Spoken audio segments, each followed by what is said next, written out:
Welcome. My name is Tess Vismel from iSocialX, and my partner in crime, who I always put in jail, is. Why am I in jail? But I would be Keith Johnston with i3 Events and Plannerware. Yes, and together we enjoy you pulling up with us on a regular basis for the Event Tech Pull Up, our podcast. But I The still want to beautiful know why I'm in jail. Because you're my partner in crime and you never do the intro right. I'm always fussing at you at the intro. Everyone knows that by now, and they probably look for it. I'm not really fast. It's okay. I totally didn't get that. It's see, that's awful. Okay. All right, boys and girls, this is what we're gonna do. You know that little lock that goes on the ankle? We'll put him on a work release program if he gets it right in episode 3. So we are in season 2, episode 2, and we are really excited to be with you today. And I'm going to take a little detour. We have with us today a wonderful person who is near and dear to my heart. And I'm just going to call her Ashanti, just because that is what I call her all the time. She is what most people don't realize. She's a pure event technologist, pure. And she has developed this and designed this company called the Event Mind, which just in itself and it's right. When you think about it and you hear those words, things pop to mind around someone who crafts, designs, leads, and has really truly revolutionized our industry. And you might not even realize that. She's a diversity expert. She, of course, is an events entrepreneur, researcher, which means lots of thought leadership involved with that, and a speaker. She heads up, of course, the team in Event Mind, a virtual event production company that's based in London. And she is also co founder of the global network Black in Events. And she's done a lot around DNI recently in our industry. And you've probably seen her on a lot of events, of course, virtual and digital events recently. So we want to bring Ashanti up to the screen because we normally kick off with the news, and we thought it was fitting that she join us because of how brilliant she is to join us, and we'll get her opinions and thoughts around the news that's happening in our space. Ashanti, welcome. Oh, hi everyone. I mean, I don't know whether to burst into tears or I'm actually speechless. I was thinking, who's Tess talking about? Can't be me. So that's really sweet. You all are really good at introductions because I'm not. Keith would have been like, and there she is. I can't even tell people who I am. Well, as you know, before I was like, "Oh, just call me Ashanti. It's fine." But thank you. That was a really nice introduction. No problem. We're glad to be here. So, Keith, tell us about the news for today. Kick us off. Where are we? So much has happened. Just overall in the last couple of days, not even just the last week, or even since we did our very last episode. So, well, there was a lot of news to pick from. I mean, we won't even get into the Apple announcements and everything that's going on with Apple, because there are a couple of things that were actually pretty important. The first one was a couple days ago, as everyone may or may not have heard, depending on how you consume media, but YouTube had a really big outage. And it was kind of a rolling thing, and it was bad, and people were upset. But it kind of made me think, as I was reading about this, I'm like, you know what? This is exactly why event people need to have backup plans for their virtual events. Because if YouTube can go down for a couple hours, you can go down. Yes.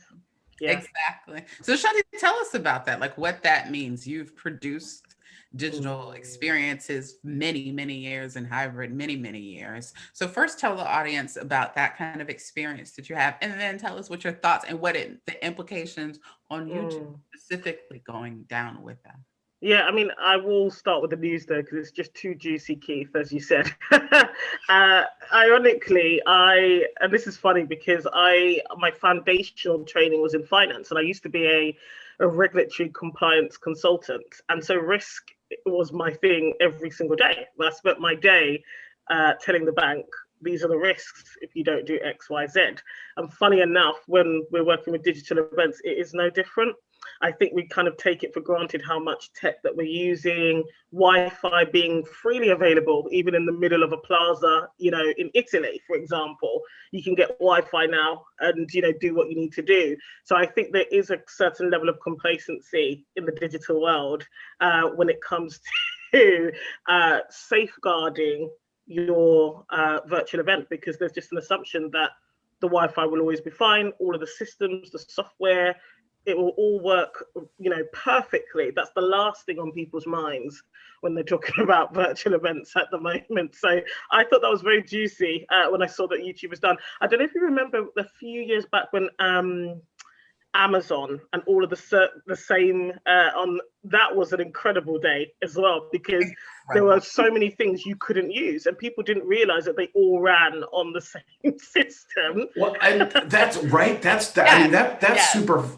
Like most people don't realize. I was talking to a digital security person a couple of years ago, and we were laughing about who's the most dangerous company or who's in the world. And like all these people are like Facebook and it's Google, and the dude is like, it's Amazon, because they know everything you buy, and 40% of the world's internet traffic goes through their servers. Yes, and people don't understand how much technology is built on AWS. That is the point. So it's not so much stuff you can see, but it's the ones that you cannot see. Yes. Exactly, because most things there's some kind of integration API, and there really are just very few systems in existence that you can attach anything else to. So you can create a brand new brand, a brand new software company, but behind it all, in terms of that, infrastructure, it's the same. So I thought it was quite interesting when it was down this week. Yeah, definitely. And I just want to make one other point for our meeting professionals who don't know a whole lot about the digital space, but may and have had so much, just everyone who's had so much interaction with Zoom. And their first go-to is, oh, you can broadcast through Zoom to Facebook. Oh, you can broadcast through Zoom to YouTube. So you all imagine how many even smaller meetings or smaller events, if you will, were about to or had every plan day before yesterday to broadcast from Zoom into YouTube, and then what happened at that point. So mitigating risks, but more in addition to having planned A through Z, not even the what ifs, like if the whole if this then that should happen, should be a part of your planning process. And that's why with digital events, you have to have a crash plan, right? You've got to know what's if the building collapses, what is plan B? Even if plan B is nothing but sending an email to all attendees, you still have to know. What? And I've been doing I did my first virtual event in 2008, right? So it's been a long time. And even I forget things like the crash plan. We had an event that went a little bit sideways. Fortunately, it didn't go all the way sideways, or else I would have been out on but no, the event was only 45 minutes. No one ever thought to put together a crash plan. And exactly. And if I can forget it, anybody can forget it. I think also it kind of, I think this is a combination for me in terms of my mindset. Being an entrepreneur for so long, risk is a big part of it. It's risky to launch new concepts and products. It is risky every time you put your chips on one particular concept. It's all about risk at the end of it. And I think that's why it's always important to think about what other ways can we still make this happen apart from the one way we're either being told. And that's why I do have issues at the moment with a lot of the advice being given, because I think it's less about there being only one way to do something properly. and more about find the right ways that can help you achieve your particular goals.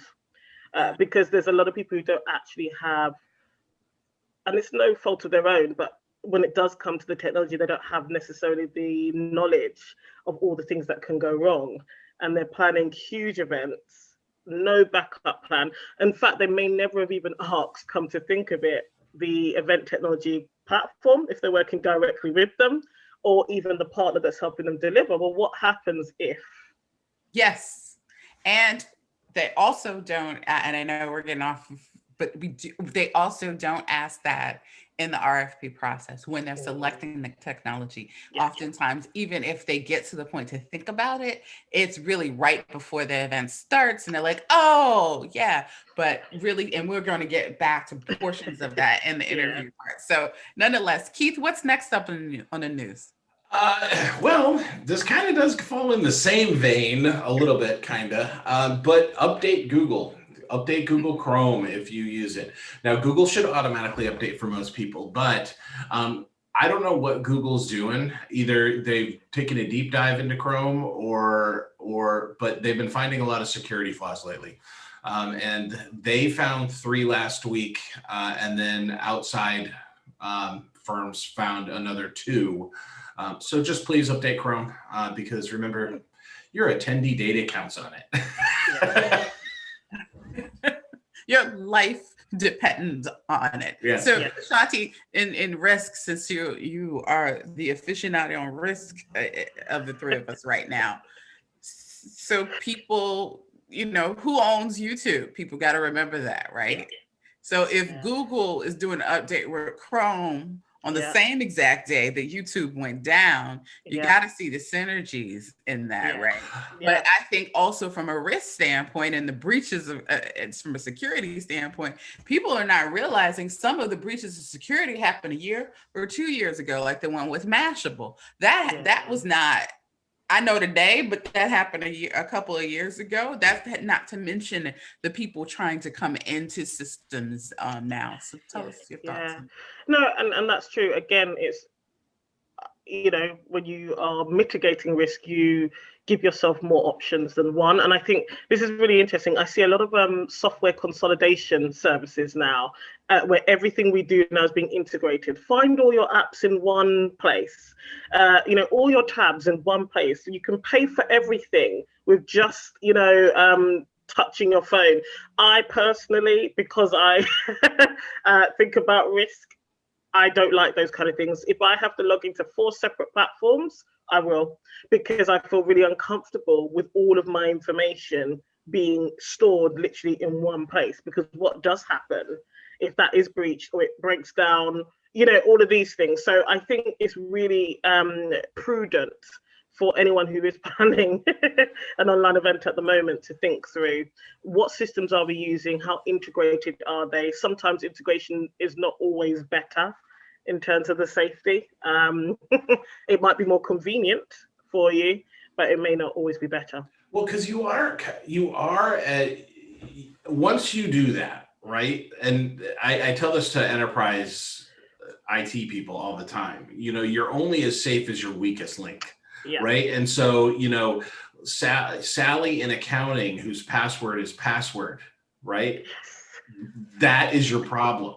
Wait a minute. Sally in accounting, who came to a tech bar with us and we asked her about changing, we had to get on the mobile app and she's got to figure out what her password is for her iPhone, her Apple ID password. Yeah. And then all the passwords fell on the floor. Sally, on that piece of paper, Sally. Yeah, that one. But the same holds true with your technology partners, right? And so that's a really, really good point, right? Once you start taking and I always look at it from attendee data, right? Because I don't want to ever lose any. Once you start connecting those widgets together and putting them all together, it's the weakest link over here because once somebody's in, they're coming right through. Yeah, absolutely. And when we sign up to events now and even apps, it will say, do you want to do a social login? And I really prefer to log in via email. I'll create an account with my email. I will not allow, especially not LinkedIn, because actually I'm allowing you into my profile, all of my connections, my network, the content that I share. I don't think so. So I am that person who will pick on sign up with email. Thank you. Yeah, we all have our things, definitely. Well, and it also, when you do that, I always find, just from a pure security stupidity standpoint, once people connect things like their Google account, their Facebook account, their LinkedIn account, they tend to not unconnect them, right? And so, like, I used to, right? And now I'm kind of like you, where I try and sign up with email as much as possible. But there was something that's been connected to my account for like 3 years, just because I wasn't thinking about it. And you got to do those, like, just like we check anything else. I think it's good to do a health check on that and look at the breaches. Like, even going through, if you did your update with Chrome, as you should, in there's a security check scan. And if you saved your passwords to any of those Google systems like that, it shows you. Go ahead and take them off, or at least it should remind you where they are. Then go ahead and change those passwords. Then you can remove it from Chrome at that moment, or you can go in and figure out into that particular system, log in and say, oh, I did do this a long time ago and don't remember it. Or choose a password protection, system where it does a check of all of your passwords, and then you can change all your passwords and then move things. You can do it a myriad of ways. So absolutely, but the reality is it's a bit of a hassle, because to Keith's point, when you remember that you have a couple of things still integrated, try finding out how you unconnect them in that moment, right? Sometimes you don't even know where to start. You've got to find the settings, then you've got to scroll down the settings, and sometimes you have to click on each one, open them up and see, is this the one? They don't make it easy or clear for you to unconnect. No, anytime you feel like it. The two places that I use I have 100 different password protection places, but I have LastPass and Dashlane, and I use their security check and use it that way. But then there's an app called Jumbo that I found not too long ago that I actually love, and it's a pay-as-you-go, and it checks for security breaches everywhere, including LinkedIn.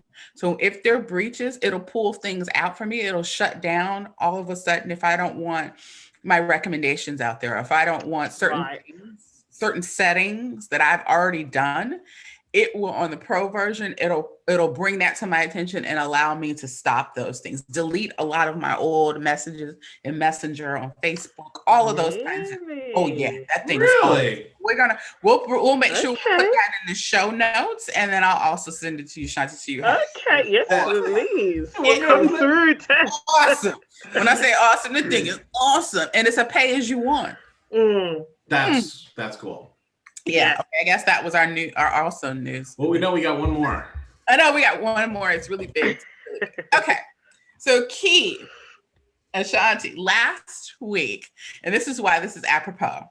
Last week, we kicked off season 2, episode 1, and we did it live within Event Tech Live. Yes. Which we're going to talk about the winners from the Event Tech Awards in a moment. But the beautiful thing about this too is Shanti was at Event Tech Live too last week. So tell us about what you did there, what you thought about the event, and then we'll talk about the winners. Yeah, sure. So it was lovely to have a whole week of people, who are interested in tech in the events industry together. So there was something every day that I could, kind of listen to while I was working. The highlights for me, I would be very biased. The Women in Event Tech Roundtable was really interesting. It was brilliant to see women from all over the world. That was great. There were people there from the continent of Africa, Asia. It was brilliant. So that was a highlight. Secondly, in terms of our adding value, we did 2 sessions. We did one on how to make sure that the use of event technology is inclusive and beyond accessibility. And then the second session we were involved with was an Ask the Expert session, where people just asked us lots of questions about virtual and digital events. So it was quite fun, very full on, but met some brilliant people. And I was overjoyed to see that on the program, there was a section for podcasting, because I think this is a key medium right now in the world, but also definitely in the event space. So it was good to see you both on there. Thank you. Thank you. Thank you. And she's being really modest right now. You do have your own podcast as well. You want to tell us a little bit about it? Oh dear. Yes. So online events made simple. You'll get to know that I believe a lot of things are made complicated unnecessarily. I think we need to go back to stripping it back and just being plain old, direct, upfront, straightforward about online events. It isn't a secret. It's not, elitist. It's so accessible. It is. I think so many planners and so many people who are pouring buckets full of money into platforms and all this stuff are losing the forest for the trees, because people confuse all the time. They say they want engagement and they don't. They want engaging, right? And you know what? Polls and a chat box and all of that stuff aren't going to make attendees sit here and watch. Yes. Right. Yeah. When there are certain shows on the television, that have been hugely popular, Line of Duty in the UK, or here Breaking Bad, like that level. Yeah. They don't have chat boxes and they don't have all this stuff, yet people tune in every single week to watch because they're engaging. Right. Yes. And that, people forget that all the time. I think you're absolutely right. I think simple is best. It is. Simple is always best. And also, I think, the fact of the matter is, I think about, okay, my behavior as an attendee, basically. I go like Event Tech Live. I tuned into content that solved or was covering a problem that I had. If I'm really honest, when I look deep into it, it's a problem or pain that drives me to attend any event or tune into any content. It isn't actually because I like you. I mean, I love Event Tech Live. I love Adam Parry. I love what they do, but that alone is not going to make me tune into Event Tech Live. It's usually a problem or a pain that I may be experiencing that drives me towards that content which says it's going to address that problem or pain. And I think especially for a lot of people who are actually planning business events, this is going to be important. You should know or be getting to know the problem or pain of your ideal attendees, especially in the virtual space. If you are addressing that problem and or pain, they will attend. Yeah. So like I said, I totally agree. When we were on and we were speaking at the Event Tech Day with Julius, I said, that my question with that Spitfire, I had one question to answer in 3 minutes. I think it was 3 or 5 minutes. And my one question is, what do people do about Zoom burnout? And literally, I said, you need to ask them what they want. Have you asked them what they want and how they want it? If you haven't started there, then you failed miserably. Yeah, absolutely. And I also think, I'm really an outsider to this industry. I'm not a lifer. I meet lots of event lifers. And, I think what I have observed in the few years I've been a part of it is that there's an echo chamber. So events people listen to events people. And I'm just like, hold on a minute, but they're not the people buying from you. And so, you should be polling, as it were, asking questions of your actual buyers, your clients, your customers. So, I remember, it's changed now, but at the beginning of COVID, even in the early days, this obsession with live events coming back, and just doing nothing. Yes. And saying that, people love meeting in person. Well, of course we do. But the problem is that now that nearly a year has passed, your clients have also moved on. So you can't go back next year and say to them, right, we're going to do a live event the way we were doing it back in 2019. Because they don't want that either anymore. They are seeing the potential. Totally. We have Tess knows. We actually had the opportunity to work together on an event a couple of weeks ago, and it was an international conference that was literally going 24 hours a day for 5 days. And, they had people from all over the globe. And at the end of it, we all sat down and we're like, yeah, okay, well, hopefully we're in person next year, but we still have to do the virtual. Yeah. Because they were like, there were people that attended that had never attended before. Exactly. And Keith, I was thankful enough to be a part of the Thought Leadership Summit with WEC last week. And after going through that face to face, now I'm saying to myself, I said it before, but experiencing it, there are going to be so many people who would have come face to face in real life who will say, yep, no, that's too much of a hassle. I'm not putting all that PPE on to be hot and sweaty to go into a room with people that are I don't. Yeah, that's just too much. That's too extra bag. I'm sweating. I have hot flash.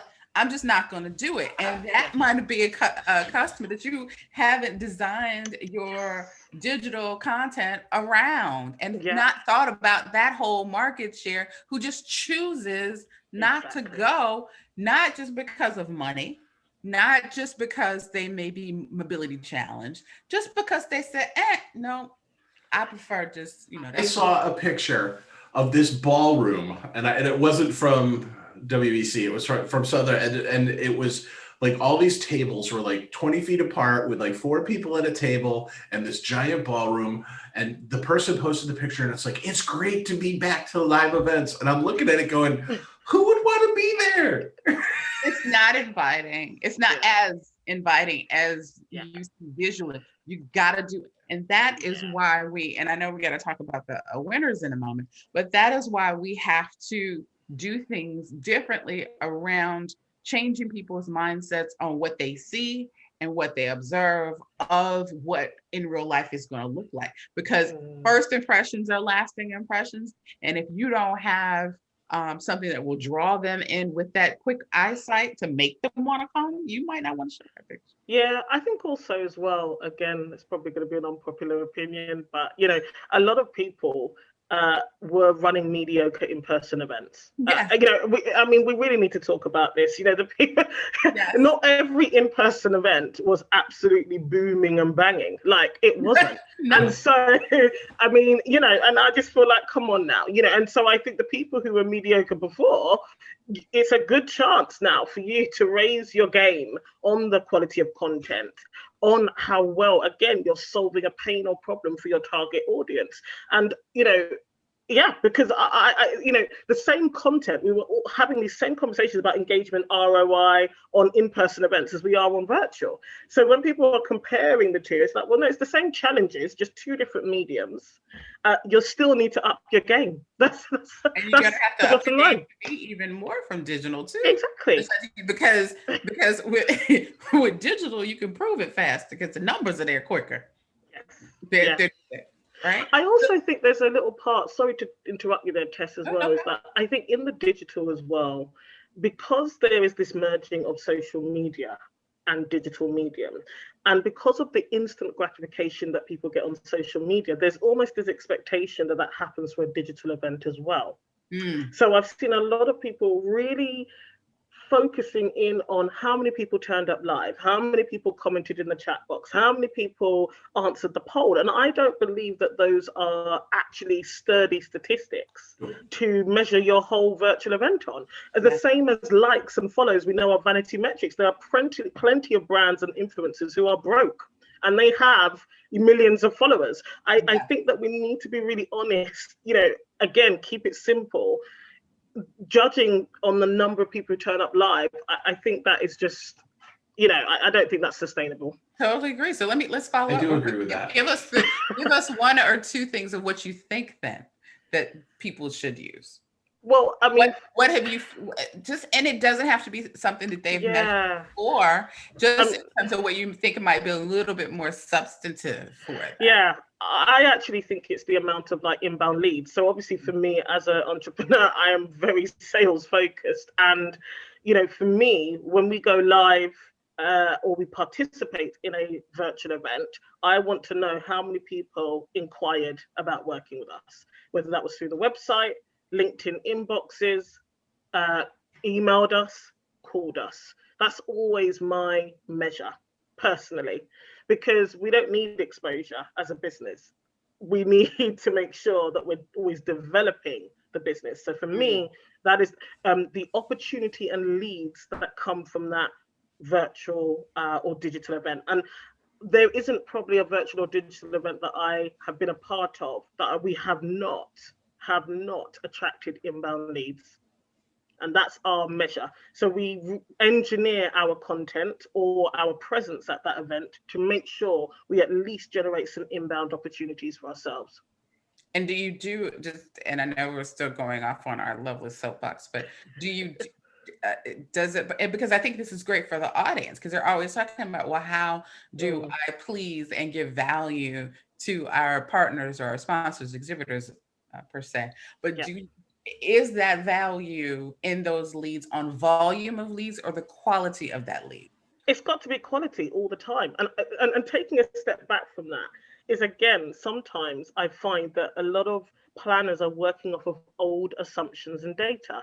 Have you spoken to your sponsor today about what it is they want from this event? Not what they've had from all of your previous in-person events. Right. Life has changed. Business has changed. Have you spoken to them today and said, what would success look like to you if you participated and partnered with us on this event?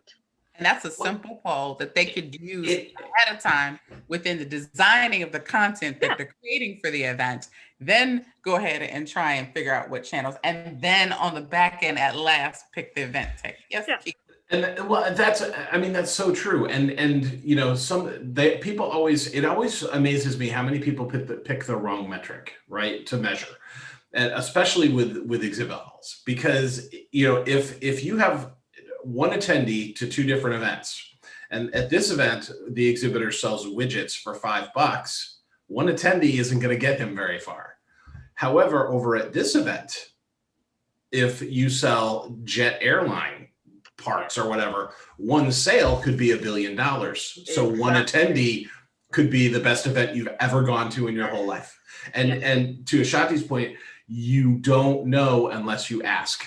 And you need to, that's why that was one of the best things that anyone's ever said, is have that conversation with your sponsors and say, what does success look like? Can you just ask, please? Just ask the question. And ask the question. One simple question. You leave it open-ended. You can put it in a poll. You can use style, put it in a poll and email it to them and just let them ask. But we all know that's how you develop business in the first place, right?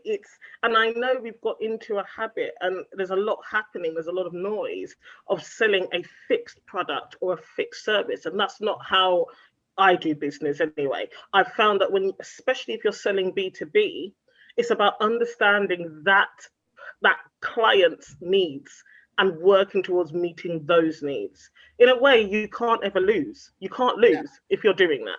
But if you're working off of old assumptions, what you think they want, what you think, and maybe actually this is a conversation where sometimes we have to maybe either accept or explore, maybe we can't meet those needs then. And I was about to say that's the trimming of the fat. Like you might have thought you had 1,000 or 2,000. And maybe you can't.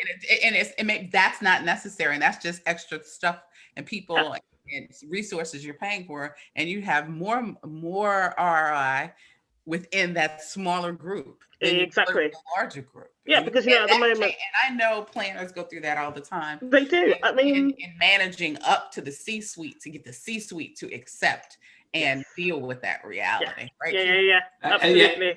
And I'll loop this back to event tech, because event tech companies are the worst at listening to what their clients want. Okay. You got to hold off on that one. Let's do the winners first. And then we'll get to the interview that we were going to have in the beginning. So that's why I told you, I knew this was going to be really exciting. I love it. I love when I see magic coming and it comes and it's like, poof. All right. So now we had a few winners, and instead of us doing a talk back on each winner, we're just going to mention them overall. So for the best technology startup, we have, who was it, Keith? Socio. Perfect. And actually, we were excited. They're doing an event hack now, and I was on the winning team for the first event hack, so I was really excited about that. So I think next week is the finals for it. So best new technology product is Venue IQ, and I will plead ignorance on that one. I'm not familiar with them. Yeah. So do you know them well at all, Ashanti? I don't. I have seen them around, but I definitely haven't used it as yet. Yeah. So best pivot from physical to virtual is Bid in group. Okay. yeah. And best visitor registration technology is Event core. That's fair. Yeah. Okay. yeah, they're good. They're really good. And Yeah. best event management platform. Events air. Okay. All right. Yeah. Yeah, we got to do a whole show on event management platforms. Yeah, I can't wait to do that one. And another thing I want to do too, Keith, and I think it might be good. We'll put that point down to bring Ashanti back to talk about this too. When we talk about roles and process and things like that, like we did, and then we're going to be doing next week is what does the word event management mean? What does the term event planning mean? And then what does the term that I love? Two terms I love: event execution and then event production. Yes. So nonetheless, best venue booking solution is Event booking. Best hybrid event or live streaming solution. Invent for Samsung. Okay. Yeah, I'm not. No, I mean, yeah. I thought that was an interesting one. Yeah, and I'm not saying it's a. I'm not saying. Please don't take my. I'm not saying it's a bad choice. I'm just like, didn't see that coming. No. Yeah. I think it was what they did for. Yeah. Best use of technology for engagement and interaction, B2B. Conduco. Best use of technology for engagement and interaction, B2C. Real life tech, which was formerly Livestyled. Best use of technology for audience participation. Hoova. Okay. Yeah, I agree with that one. No, Yeah. I think all three of us agree with that one, right? Yeah. Okay. I think that they've been doing, in terms of recent time, they've been doing a good job of where they were to where they are now with what has occurred in our industry. Yes. Best use of wireless technology. Conduco, again, a two-time winner now. Okay. Best use of technology for event analytics and data collection. That was Exposure Analytics. Best sales technology. Now listen in because Ashanti said she's a sales girl. It's Bleep UK. Okay. All right. Best immersive experience. Two Heads Global Design. I think that's something that's really in its infancy. But yes, doing great things. Yeah. Best use of AI technology. Master Badge. Best event networking technology. Hoova. And again, I see it. I see it too. Best workforce management technology. Init Live. And they've been around for a while. Yeah. Well, and that's the one thing. I've used them before too. Yeah, and people do forget, right, that you've got to manage your workforce. How many planners do it in Excel? Yeah. Exactly. Best use of technology at brand event. Invent for Samsung again. Best festival technology. Festivals, totally not my wheelhouse, but it's One Plan. Yeah. Okay. Best conference technology. This is good. This is an interesting one right here. Bizzabo. Yeah. Okay. Conference technology. Because I thought it was interesting when Adam and them broke out the categories a little differently than they had before. Yeah. Best exhibition technology. Don't say it yet. We want Ashanti's reaction to this one because she is trade show and exhibit queen and goddess. So, best exhibition technology. Conduco. Okay. Okay. I think it's a very difficult category in general, if I'm honest. I don't think most event tech platforms are natively organically suited to trade shows and exhibitions. I think there's often quite a bit of modification to be done on the platform. And in addition to that, a lot of kind of onboarding and persuading clients to see the vision when you suggest said platform because of what they're expecting. And I think also there is also the challenge of a lot of the 3D presenting platforms that traditionally, I think, say they do trade shows. So you find a lot of clients will look at those like a VFairs and say, oh, that's what I was expecting, or I think that's what virtual of trade show looks like, which I don't believe it has to be like that. So I think it's not platform's fault yet, but I think a platform needs to just do trade shows. That would be quite helpful because, yeah. Yeah. Well, and also, you know, sometimes I think with some of the 3D boothy kind of things, sometimes I think it's a case of the event technology people giving the customers what they want, even though it's actually not what the customer needs. Yeah. But they're giving it a very, you know, it's a tidy penny to have that visual. Yeah. That's a whole nother other episode or two. Yes.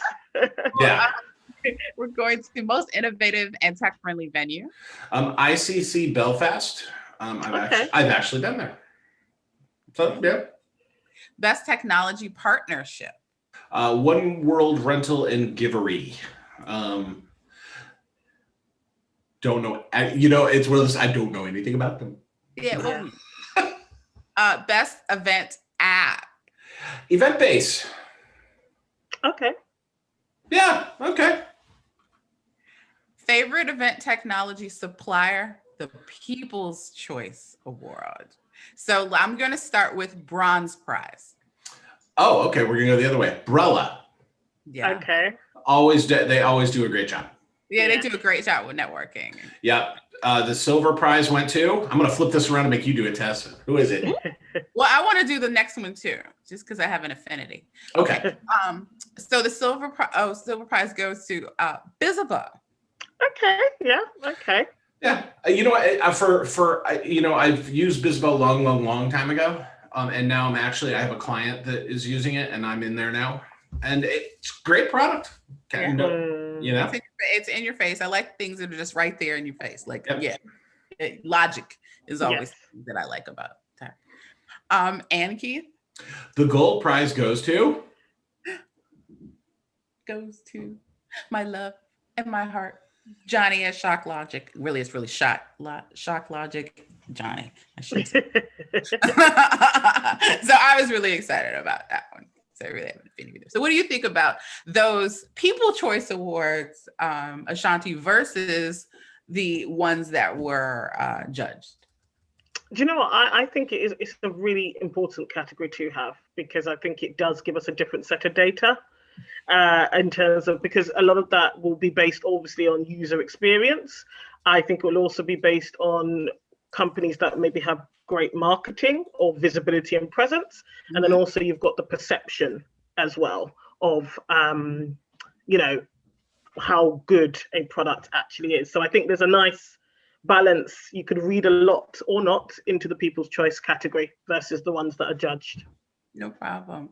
Well, what I'm going to do right now, we have a few more minutes. We have about 5. So I'm going to take liberty to do something interesting with the audience. I'm going to read out 3 of the questions we were going to ask Ashanti. I think our content today was absolutely phenomenal because we got to talk about news, current things, and really for you all to get a good sense of kind of how we are, what we're thinking, and what's on the pulse of things. So I'm going to let the audience have a peek into what the 3 questions are. And then what Keith and I are going to do is we're going to bring Ashanti back to answer those questions a little differently than we had planned today. So it may come up to be a separate second episode, or we may do what Keith knows that I've been burning to do for a long time and he just wouldn't let me do. And what is that, Keith? What's the thing I want to do?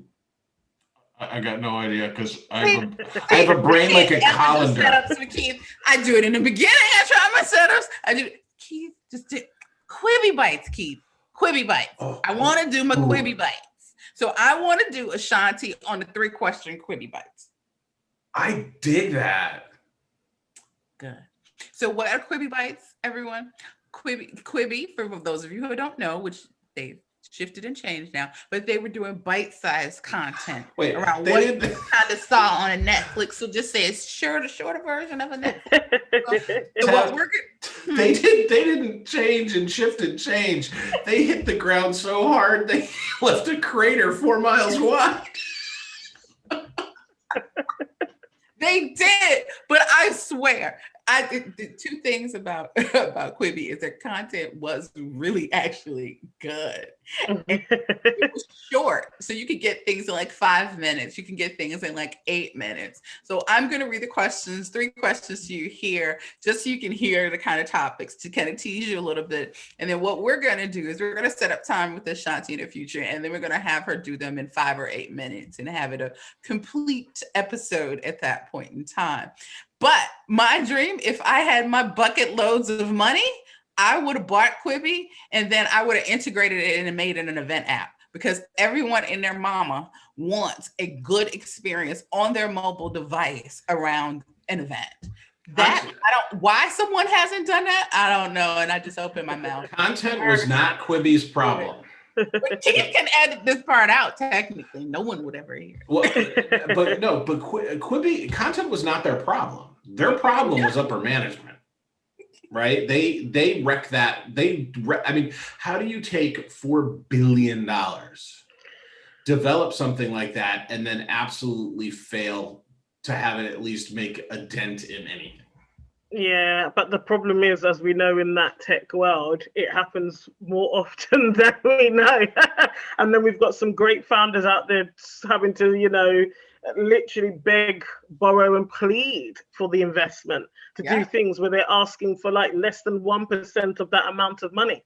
I mean, the amount of times I see these stories of, certain kind of founded groups being manufactured, like X Factor, Pop Idol. That's what we see in the tech world when it comes to development, right? It's highly manufactured. Yes. There's a Simon Cowell of tech investment funds. Yes. And the rest of us are out here screaming to get less than 1% of that investment. And we would do a better. See, that is exactly why we didn't put the big H one and that piece on here, because we knew that would take on a whole nother episode. Sorry.